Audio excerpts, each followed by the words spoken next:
Bom dia, boa tarde, boa noite.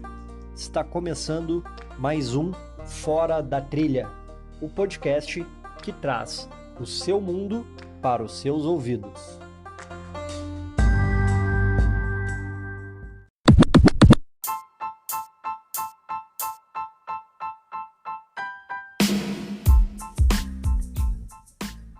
Buenas, gurizada! Começando mais um Fora da Trilha e hoje de uma forma bem diferente do que eu acredito que vá fazer daqui pra frente. Mas hoje eu tô com um cara único, um cara que todos que conhecem e que têm a oportunidade de conhecer sabem que é um ser humano que vive uma vida, no mínimo, bem diferente do que a gente está acostumado. E por ser amigo dele há muitos anos, eu acho que ele vai contar coisas que a grande maioria das pessoas não sabem sobre ele, e que é o Tarso Soares, vulgo arroba 10 anos de férias, que até a arroba mudou porque esse cara largou tudo, vendeu todos os bens que ele tinha, a empresa. Boa correção, não larguei tudo, vendi os bens. Vendeu todos os bens, para viver a liberdade dele, que é o assunto que a gente vai ter aqui hoje. E meio que essa transformação de vida dele acaba passando pela trilha. Então a gente, batendo um papo anterior a essa gravação, a gente achou que seria interessante. Então o Tarso é um cara já bem experimentado no esporte. Ele tem 4 Ironmans no currículo, tem prova de 100 km de trail, tem diversas travessias de natação, já foi campeão brasileiro de corrida de aventura. Depois eu explico porque a gente riu. Depois a gente vai falando. Mas então, pra gente começar esse papo, dá um oi pro pessoal aí, Tarso. E aí, galera, tudo tranquilo? Tudo ótimo. Daqui a pouco eu explico porque a gente riu no lance da corrida de aventura, mas o fato é que com certeza tem muito a ver. O fato de ter um hobby e ocupar muito meu tempo correndo em trilha, caminhando em trilha, pedalando, nadando nu na natureza, influenciou muito em perceber as coisas que eu gosto e para que eu quero estar neste planeta. Enfim, pessoal, vamos começar aqui com o Tarso e junto com ele, tá aqui em casa também o Dudu, que é o cachorro dele, o cachorrinho, arroba DuduTridog. Dei uma olhada no Instagram dele, que é bem interessante. E antes de começar a tua história, Tarso, vamos lembra de... Aliás, conta a história do Dudu, porque eu me lembro de tu vindo me falar que tu achou um cachorro, enfim, na época que a gente morava em Balneário Camboriú, mas eu quero que tu conte essa história aí pra galera. Como tu sabe, a gente era colega e tal, eu dava aula de treinamento funcional ao ar livre. Um belo dia, num sábado de sol, eram pontualmente 9h30 da manhã, eu tava começando uma aula, a gente fazendo aquecimento e entrou na roda, no meio do nada, esse filhotinho de cachorrinho, branco e preto assim, nitidamente gordinho de lombriga e cheio de pulga. Depois que a gente pegou, a gente viu, mas enfim, eram 12 clientes. Eu olhei, eu nem dava bola pra cachorro, eu olhei assim, um cachorro, né? Alguém dá um jeito aí nesse cachorro, porque não tem nada a ver com isso. Nunca tinha tido cachorro, nunca dei muita bola. Mas enfim, os 12 clientes já tinham cachorro, moravam num apartamento muito pequeno, e eu dizia, mas eu também moro em apartamento, minha casa não tem estrutura nenhuma pra cachorro, sabe lá que tamanho esse bicho vai ficar? Mas toda essa discussão foi depois da aula, já ele passou a aula no colo do filho de um cliente. E sei que no final a galera me deu até dinheiro para comprar ração e dar vacina nele e doar ele ou deixar ele numa casa de adoção. Ele acabou indo lá para casa porque a gente não achou onde era a casa de adoção, que era supostamente no caminho. E aí aquela história que acontece com todos os cachorros, né? Tipo, espera 3 dias até aparecer alguém que queira, anuncia no Facebook. Quando apareceu a gente já tinha se apaixonado por ele. E eu tava na época, e aí, até aí, cachorro normal, né? A questão é que eu sempre, na época, eu já tinha tempo para adestrar ele, então ele desde o início foi muito adestrado, assim. E depois e eu tava treinando para provas curtas, ou nem tava treinando, fazia caminhadas leves, enfim, andava de skate, assim.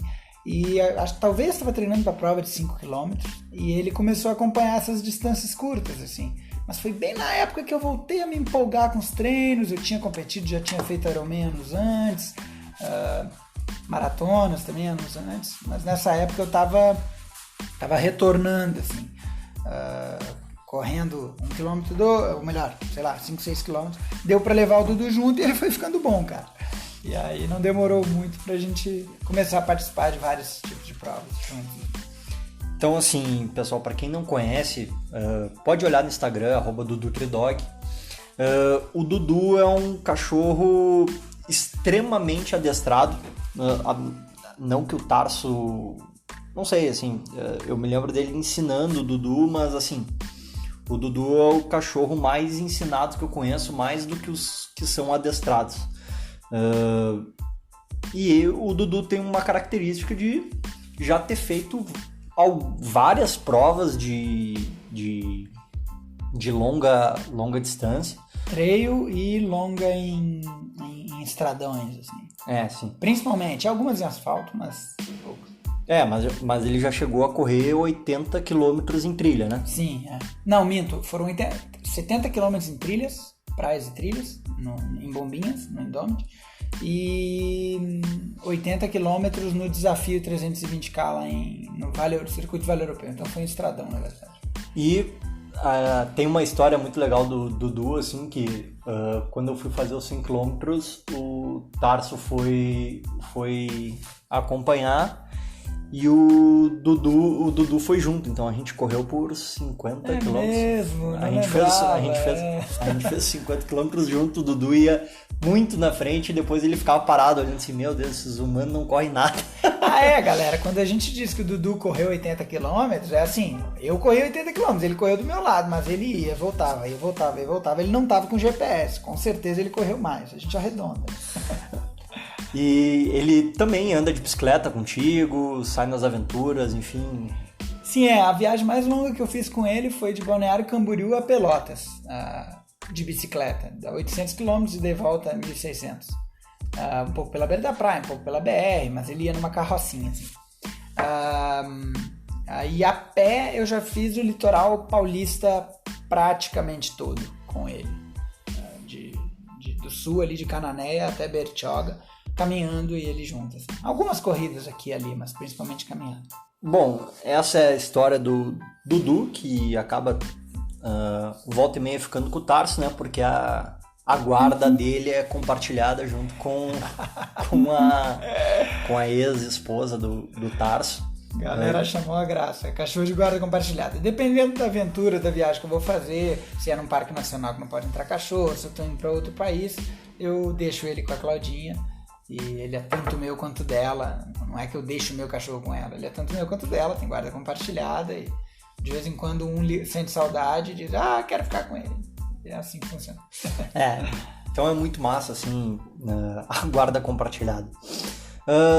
Bom, Tarso, mas vamos entrar um pouquinho na tua vida, porque hoje tu vendeu todos os teus bens, né? Tu tem... Desculpa te interromper, mas só para fazer um resumo para ficar claro do que se trata, assim, que às vezes as pessoas dizem, mas afinal, quero vender, né? São 10 anos de férias com R$10 por dia. Esse é o plano, é o projeto inicial, que aos poucos vai se permutando no sentido de alongar. Eu já estou percebendo que eu estou gastando menos, eu tenho condições de gastar ainda menos, estou descobrindo formas de viver e de continuar fazendo o que eu estou fazendo, gastando ainda menos. Então, eu me considero praticamente aposentado, assim, eu não pretendo voltar a trabalhar. Tenho 37, faz 3 anos, vai fazer 3 anos mês que vem que eu saí viajando, mas a ideia inicial era eu digo, quando eu saí, se você me perguntasse, eu ia dizer, não, eu vou viver 10 anos de férias gastando R$10 por dia, ou 300 por mês, ou como queira. Bom, enfim, é que eu sei a história desde o começo, mas eu quero perguntar uma coisa que é fora desse meandro, assim, de 10 anos de férias, R$10 por dia, enfim, porque, cara, isso chama atenção, e no Instagram dele ele fala muito sobre isso, né, Tarso? Tu fala a grande maioria das tuas postagens que não são falando de onde tu estás, é falando dessa vida, como tu vive, enfim. As coisas que acontecem, como, por quê. Enfim, mas o que a grande maioria não sabe, né, é que tu só tá hoje vivendo essa vida porque tu teve uma infância bem diferente do usual, no mínimo. Então me conta um pouquinho como foi a tua infância e quais experiências dentro da tua infância tu acha que acabaram de alguma forma te moldando ou te preparando para viver isso hoje. Então, cara, a verdade é que eu sempre fui doido, sabe? Eu só tô piorando. Não, brincadeira. Tá difícil. O convívio social tá cada vez pior. Não. Na verdade, quando eu saí de férias, eu não me via como uma pessoa diferenciadamente educada, assim. Eu não enxergava, assim, que eu tinha tido pais diferentes da média. Hoje em dia, eu olho para trás e eu falo, né, de fato, não foi todo mundo que foi comemorar o aniversário de 9 anos de idade no topo de uma montanha de 800 metros de altitude, com os 9 amiguinhos de 9 anos de idade e o pai, né, que era o meu, esse tipo de coisa. Ter um pai que pedalou de Pelotas a Montevidéu quando tinha 18 anos e dizia isso desde que eu aprendi a andar de bicicleta e eu achava isso o máximo. Eu tenho vagas lembranças de, por exemplo, meus pais receberem 2 franceses que estavam dando a volta ao mundo de bicicleta lá em casa, ter morado na Amazônia, ter nadado muito em rio, ter morado em Santa Catarina, corrido muito em trilha, ter pedalado em trilhas na Amazônia praticamente comecei junto a asfalto e terra. E por que eu falo tanto das trilhas, das terras e dos rios? Porque isso é o mundo de verdade, né? Quando você está no asfalto, você ainda está sendo visto, você ainda está sendo ultrapassado por um carro, cumprimentado por alguém.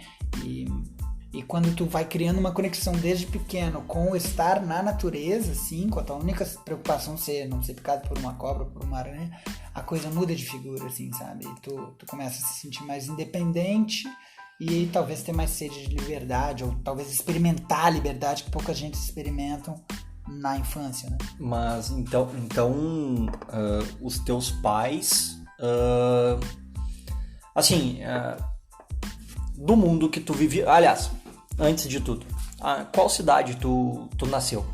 Nasci em Pelotas, no Rio Grande do Sul, apesar de ter saído de lá com 2 anos de idade. E aí tu foi para? Vitória, no Espírito Santo. E morou lá até? Até os 17 anos. Fiquei 14 anos lá.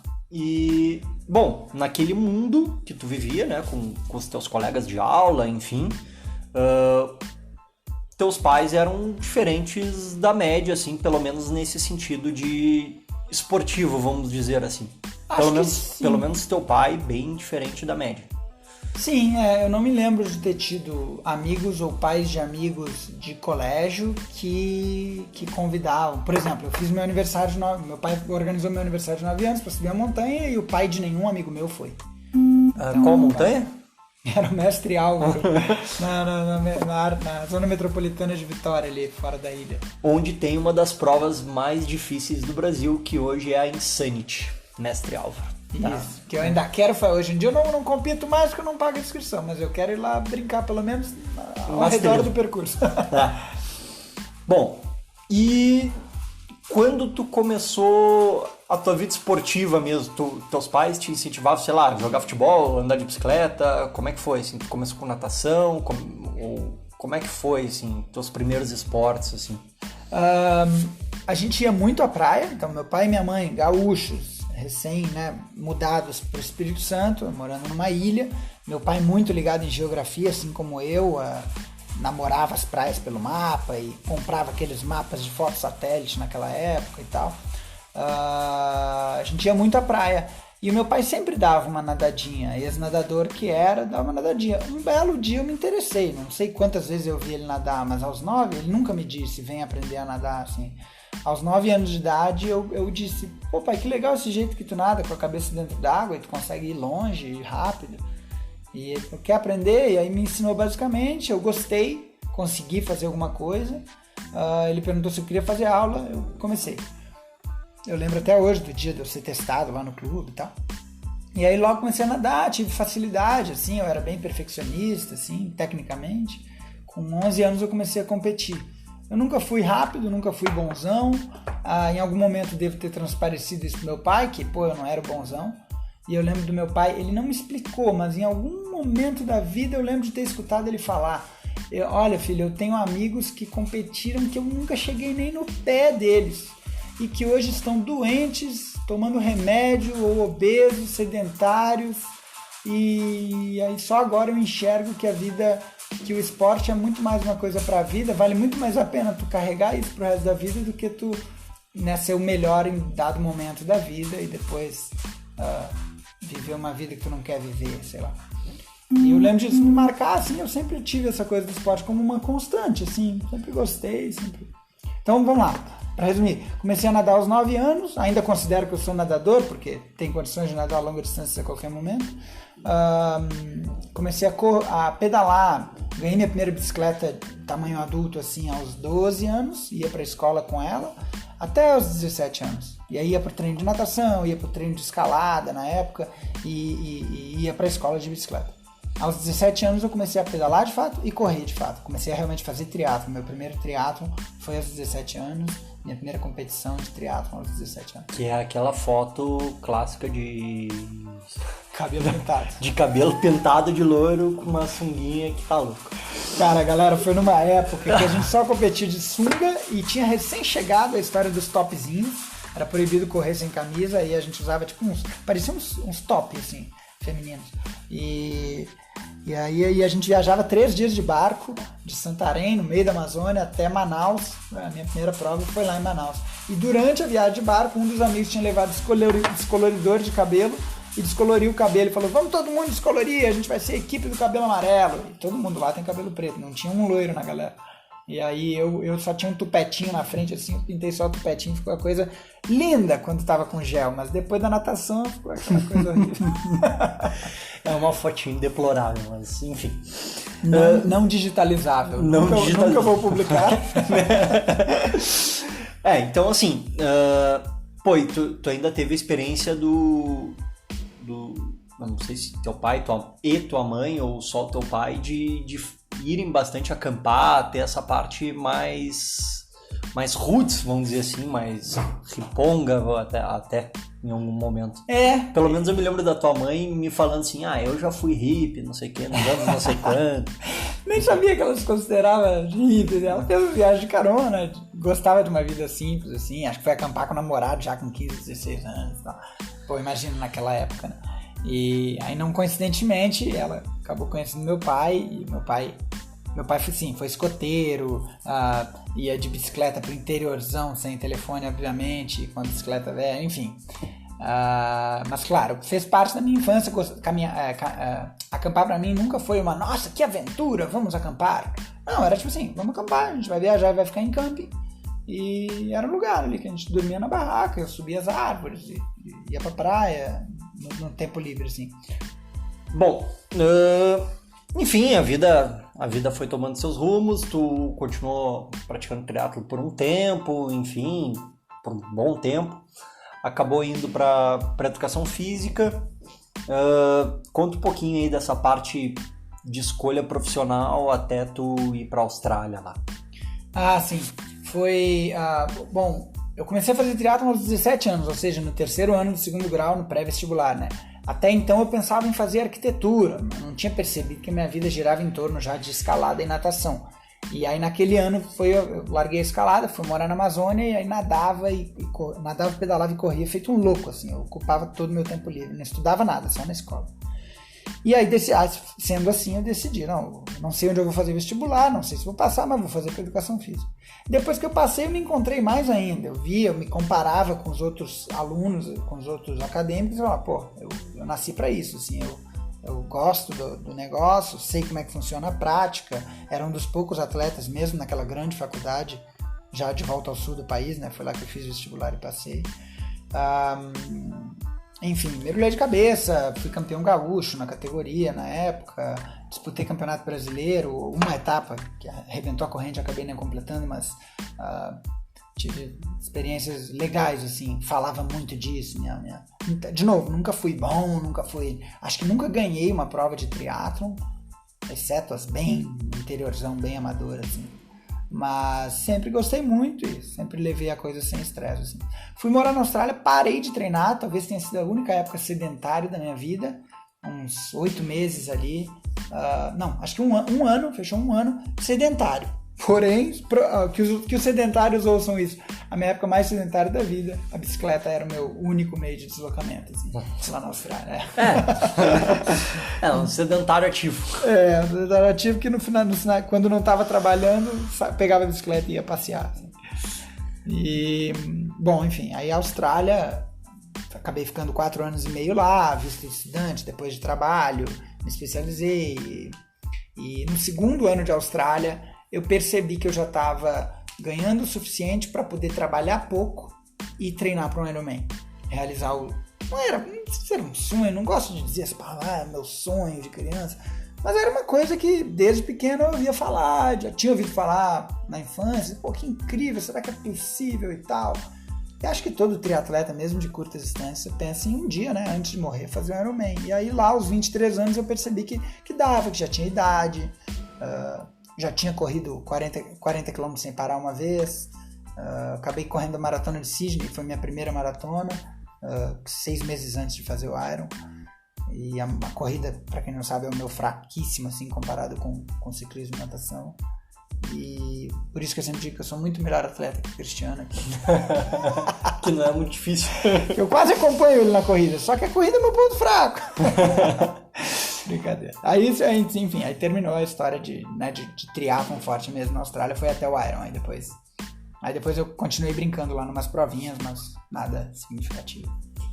Bom, fez a maratona, fez o Iron em Sydney, realizou esse grande sonho, enfim, ou desejo, ou meta, ou enfim, sim, que seja. A maratona foi em Sydney e o Iron foi em Port Macquarie, que é ao norte de Sydney, uns 400 km. Tá. Bom, aí tu encerrou o ciclo Austrália, acabou vindo para Balneário. Conta essa história de vinda para Balneário e o início do bootcamp. Conta de como tu pensou o negócio, enfim. Sim, eu tava na Austrália e várias coisas aconteceram, eu ajudei um amigo aí, esse amigo foi, aí no final das contas ele que acabou recebendo um e-mail de proposta de emprego, me indicou e eu fui lá fazer um teste, passei e virei o treinador oficial de um grupo de bootcamp, que eu nem sabia o que era. O cara me explicou mais ou menos pelo telefone, treinamento em grupo e você vai vestir a carapuça de um militar, assim, você vai fingir que é militar, você vai agir como um militar, mas de forma brincalhona e tal, e eu preocupado com o inglês na época, como é que eu vou fazer isso em outra língua e tal, que não falava, mas não dominava tanto, assim, e aí, enfim, acabou dando super certo, a galera gostou muito de mim, eu me especializei no negócio mesmo, fiquei bom em dar aulas para grupos de até 15 pessoas ali, uma cara meio que militar, assim, de treinamento funcional ao ar livre. Quando eu voltei para o Brasil, antes de voltar, obviamente, pesquisei na internet e vi que não existia nada parecido no Brasil ainda, a ponto de eu ficar na dúvida, será que eu abro um CrossFit, que não existe ainda? Será que eu abro um estúdio de treinamento funcional, que só existe um, ou na época 2?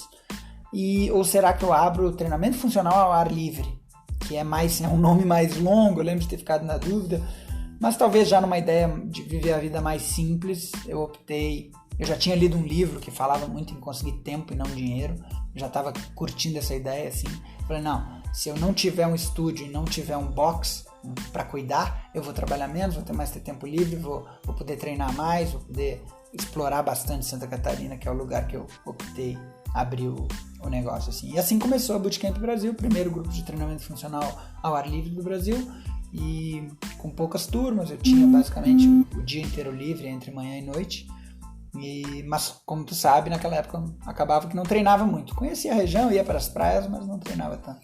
Bom, para quem não sabe, basicamente o Bootcamp é realmente um treinamento funcional ao ar livre, que o Tarso ainda colocava uma característica peculiar dele, assim, de ser poucos equipamentos, e os equipamentos que existiam eles não eram cheios de frescura, assim. Não tinha muito glamour. Não tinha muito glamour. Eu me lembro de, quando cheguei, teve uma vez até que a gente fez umas, vamos chamar de medicine ball, com bola de basquete, que a gente botou areia. Tu me ajudou a fazer. É verdade, que a gente botou areia dentro e depois ele mandou costurar, e essa era um aparelho, vamos dizer assim. Isso. Tinha as poucos querobels, enfim, ele curtia o negócio bem roots, assim, desde sempre, até no trabalho, né, enfim. Bom, veio pra cá, Balneário Camboriú, começou o negócio, a coisa começou a fluir, e, cara, desde que eu conheço o Tarso, ele já tinha empresa há algum tempo, e ele sempre falava desse livro, que é o Trabalhe 4 Horas por Semana. Trabalho 4 horas por semana do como é Tim Ferriss. Tim Ferriss, isso. Tim Ferriss. Timothy Ferriss. Que é um livro que realmente é inspirador, enfim, e ele sempre falou disso, assim. Mas nunca, aí já quando eu conheci ele, ele sempre teve uma característica de falar de... O problema do Tarso nunca foi a questão trabalhar pouco por não gostar de trabalhar, mas assim, de ter tempo para fazer outras coisas, né?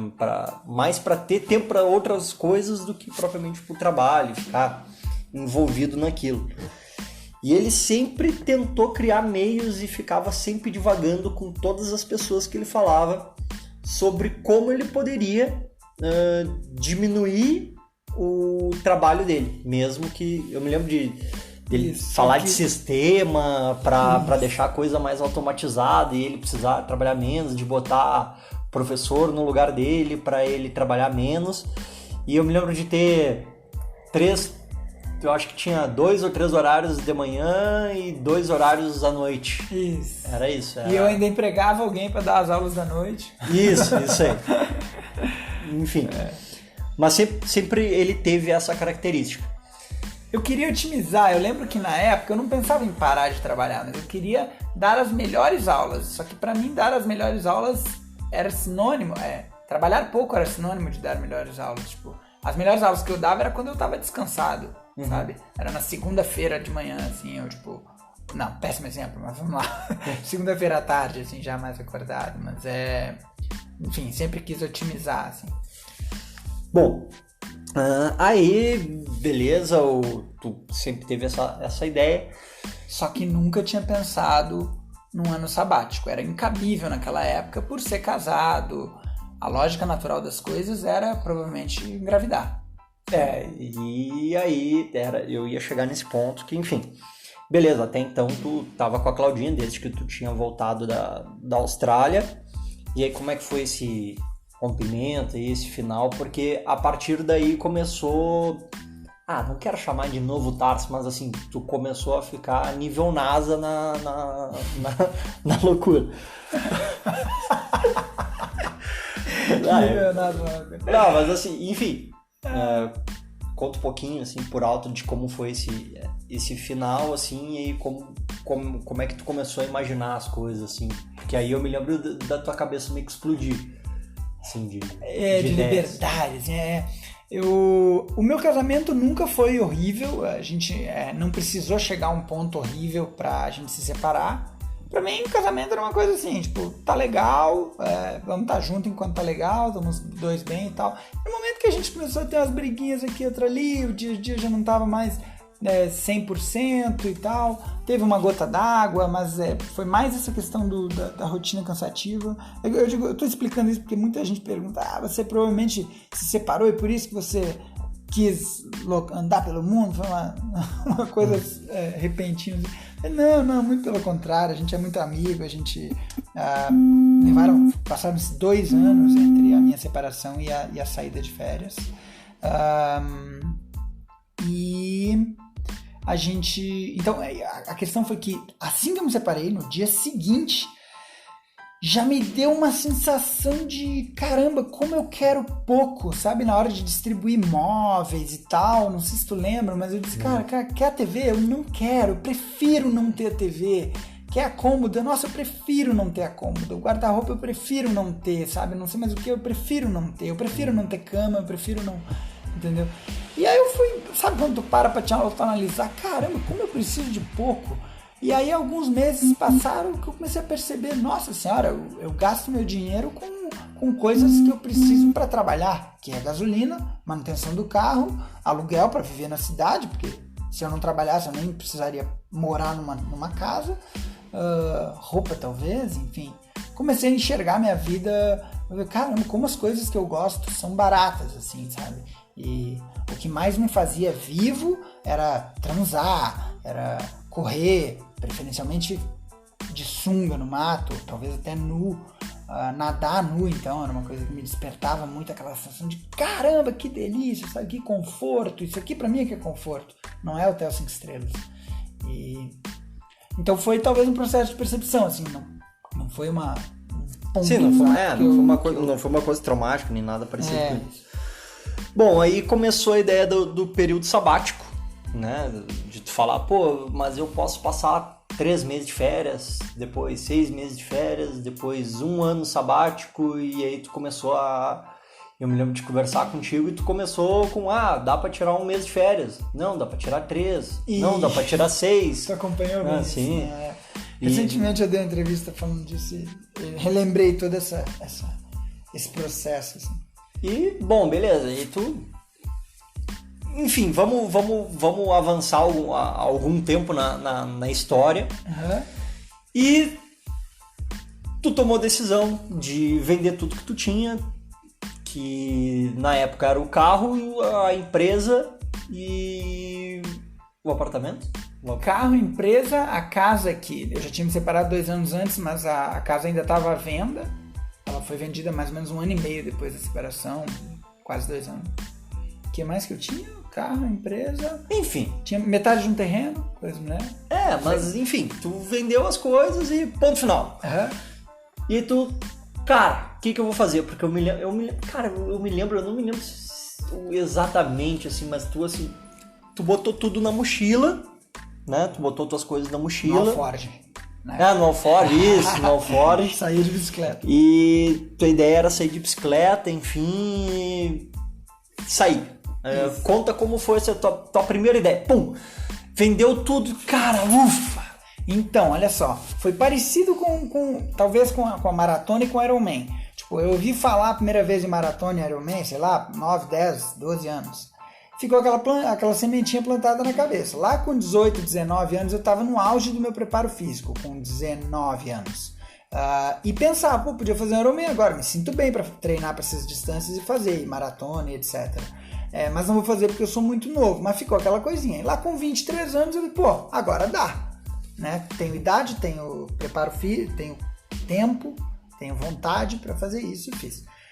O lance das férias foi a mesma coisa. A primeira sementinha talvez foi plantada quando eu tinha 17 anos e meu pai me disse, se você não passar no vestibular, eu vou pensar seriamente, tu provavelmente vai viver 1 ano sabático.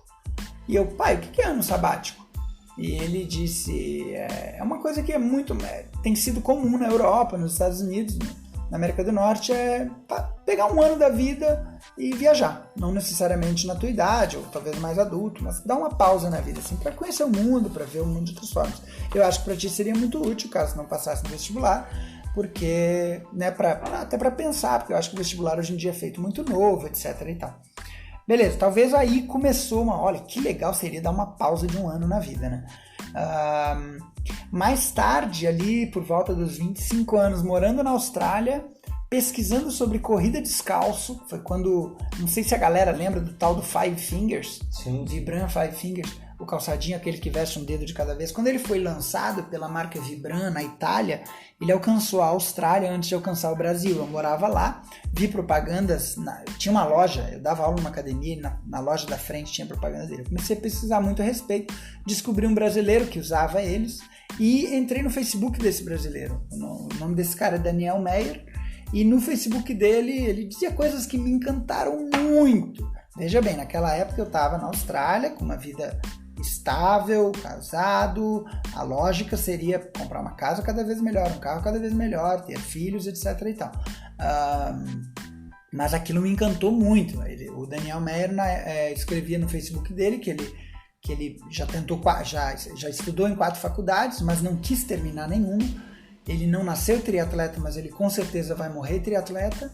Ele vive a vida muito simples, ele corre descalço, ele usa tênis em competição porque precisa usar, faz parte da regra. E ele tinha recentemente passado os 3 meses melhores da vida dele, que foram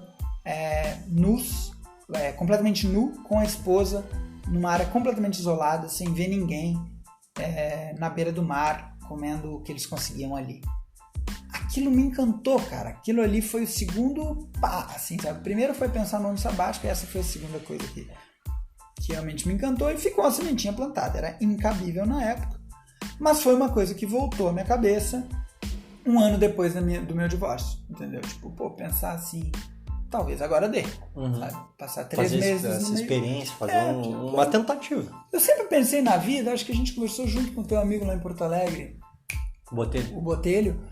E eu lembro do Botelho ter ficado encantado quando eu falei assim. Porque ele fala muito parecido com isso. Então, ele é funcionário público e tal, mas eu uma vez disse pra ele, cara, tu já parou pra pensar que a gente é um ser humano, a gente é dono do planeta inteiro, né? Entre aspas, a gente faz tudo, vai à lua, enfim, mas a gente ainda é escravo, a gente vai viver 80 anos e não para um aninho da vida na juventude, a gente tem que esperar a aposentadoria e tal.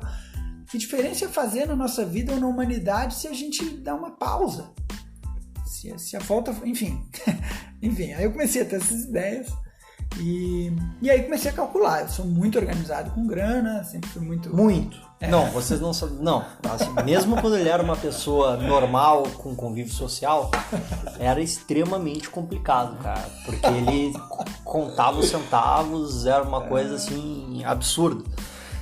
Mas assim, é um cara realmente extremamente controlado com grana, sabia cada centavo que gastava, onde gastava.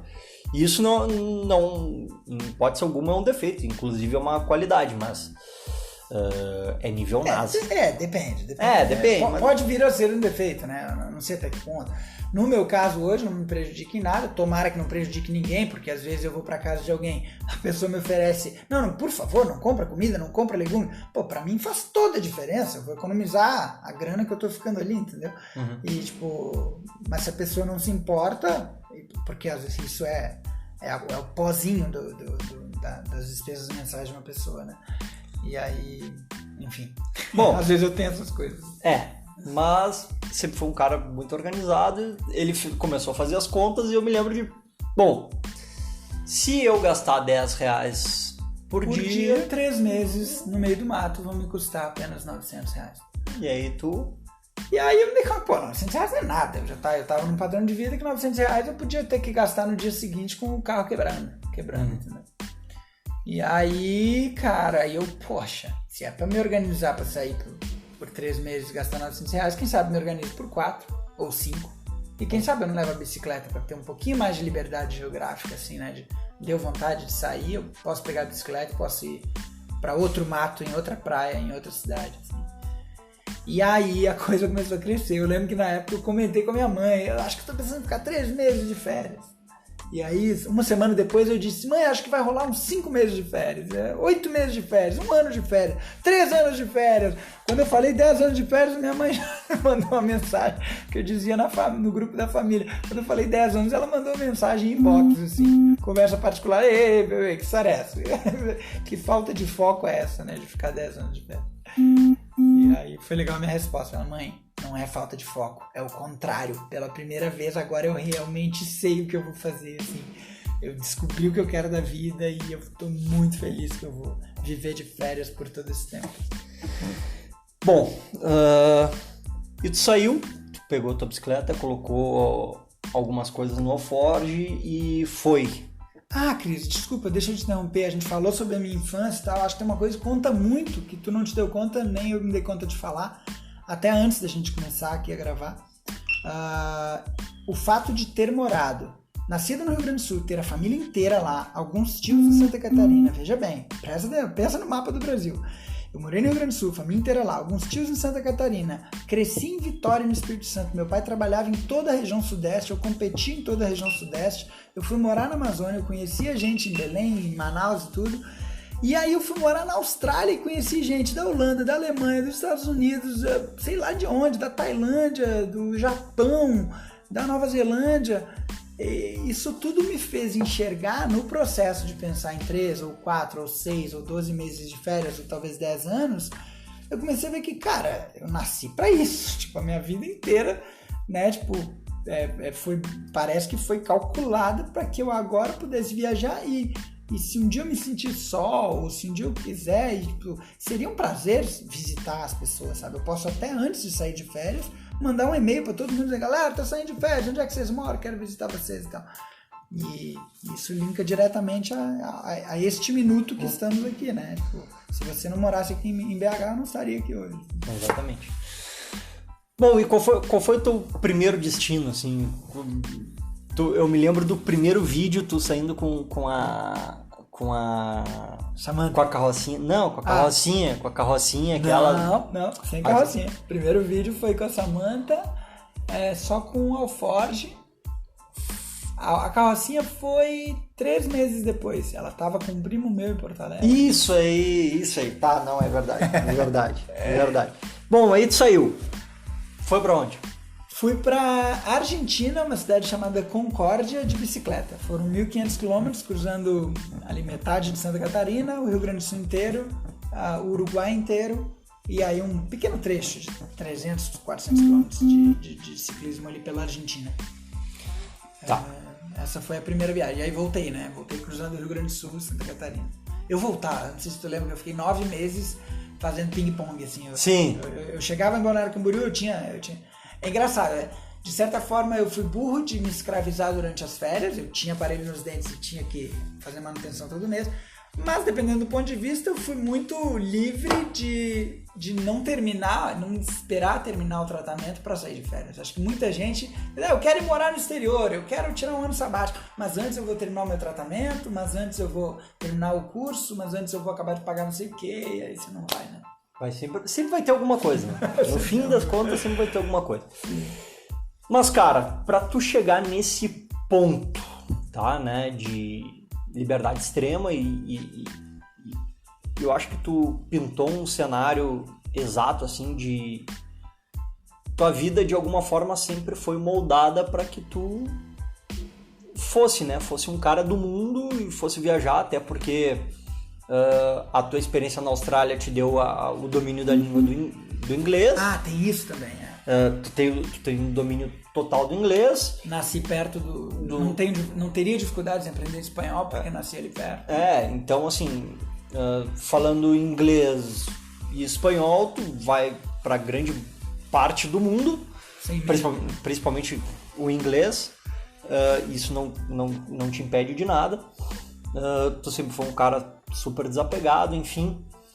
Mas vou pensar aqui no trail e nessa coisa de montanha, de trilha e de não sei o que. Tu acha que correr em trilha, que foi uma coisa que tu sempre acabou fazendo, até por viver na Amazônia e nesses lugares de praia que tinha trilhas mais acessíveis? Na época o treino de triatlon envolvia uma corrida em trilha por semana. Na época o que rolava entre os treinadores era isso e a gente fazia.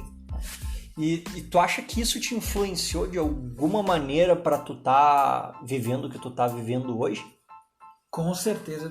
Se eu não fosse praticante de triatlon, na época que eu comecei a pensar em viajar, se eu não fosse... na verdade, eu nem teria começado a pensar em viajar, talvez. Porque eu acho que Viver de férias, muita gente vai concordar com isso. Não tem graça se tu não tem hobby. Se tu não tem nada que tu goste de fazer.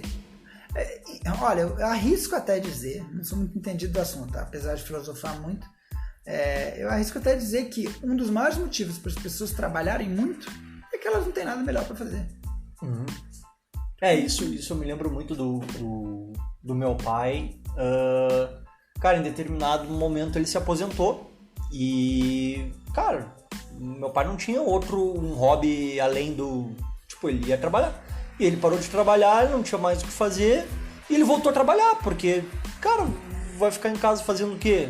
Ouvir isso me deixa triste. Quando você me conta fulano de tal parou de trabalhar, ou seja, com 40 anos ou com 60 anos, ele parou de trabalhar e ele não tem mais nada que fazer, me deixa triste.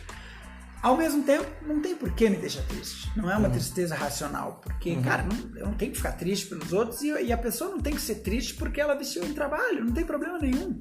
Tem pessoas que vivem muito bem, obrigado, entendeu? Trabalhando bastante. E às vezes trabalhando bastante sem juntar dinheiro, inclusive. Não tem problema nenhum. Cada um tem que viver a sua vida. Né? Bom, e aí tu conheceu aí... Tu começou a andar de bike para cima e para baixo, enfim. Mas em determinado momento tu começou a ver, e aí por isso que ele tá numa dificuldade de convívio social. Tu começou a ver que tu precisava de menos ainda. Isso. Acho que é normal com todos os viajantes.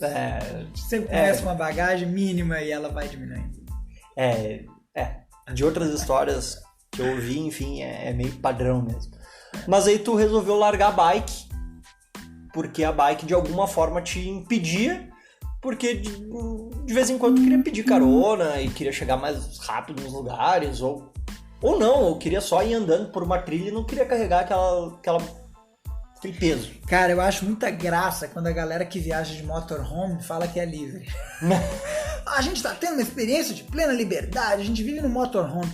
E, cara, eu já viajei de motorhome, velho. Na Nova Zelândia, que não tem perigo, lá eu me sentia um desgraçado procurando lugar pra dormir. Imagina no Brasil, na América do Sul.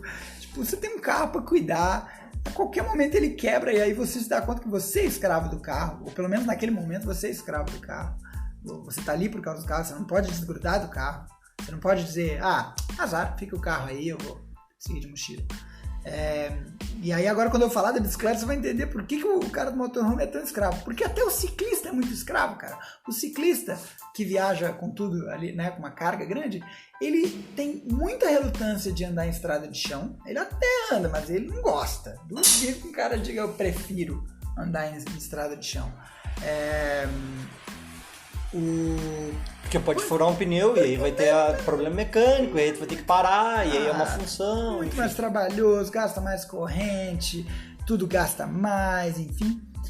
E se algum ciclista está me ouvindo e diz, não, ele tá errado, eu gosto de andar em estrada de chão. Beleza, mas aí eu pergunto para essa mesma pessoa, e você já teve aquela vontade de subir aquela montanha que não tem estrada, mas tem trilha, e você não tem onde deixar a bicicleta, você tem que pensar onde vai deixar a bicicleta, ou você não tem uma mochila para carregar tudo, levar tudo lá para cima, porque afinal as coisas estão no alforje, não numa mochila. Eu comecei a perceber que de mochila realmente tu é mais livre, assim, tu carrega, né, tu vai onde tu quiser, são raras as trilhas que tu não consegue fazer de mochilão, né, tipo, tu tem que rasgar mato com facão, assim, realmente fica trabalhoso de mochilão. Mas enfim, nem se compara, assim. Então a experiência de poder ir lá no topo daquele morro e dormir lá em cima, no ciclismo, na prática mesmo, isso não acontece. Tu acaba dormindo na beira de estrada, ouvindo o caminhão passar, e teu dia a dia é em silêncio ouvindo o caminhão passar. Né?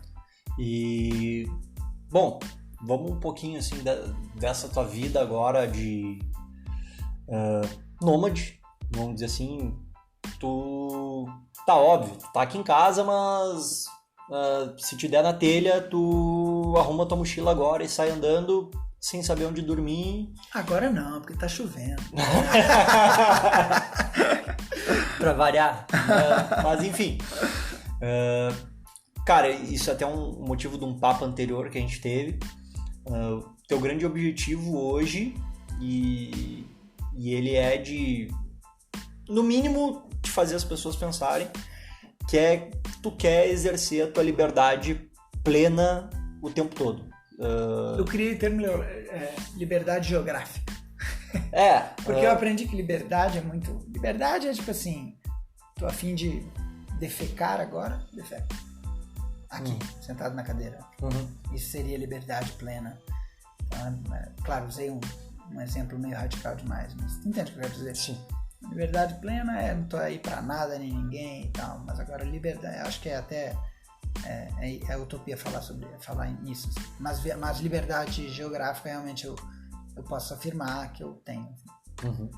E hoje, pra tu dormir nos lugares, óbvio, sem ser em casa de amigos, que não é sempre que acontece, enfim, como é que tu faz Hoje tu viaja de carona, basicamente, carona com a tua mochila, com uma mochila, pra quem nunca viu, é uma mochila cargueira com as roupas dele, que são, sei lá, um casaco, umas meias, mas assim, coisas bem básicas, bem básicas. Depende se é inverno ou verão, né? Quando eu vou fazer uma viagem pra Patagônia, que eu sei que vou pegar neve e tal, aí eu passo na casa do meu pai e da minha mãe, onde eu tenho casacos e coisas, e vou mais com a mochila mais cheia, uns 3, 4 quilos a mais. Assim. Mas agora, nesse momento, eu tô indo pra uma caminhada litorânea, vai durar uns 3, 4 meses e bem tranquilo. Assim.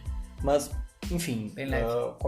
Como é que tu dorme hoje? Aonde tu dorme? Assim? É barraca? É rede? Galera, o Cris tá se fazendo de bobo. Ele já viajou comigo e sabe.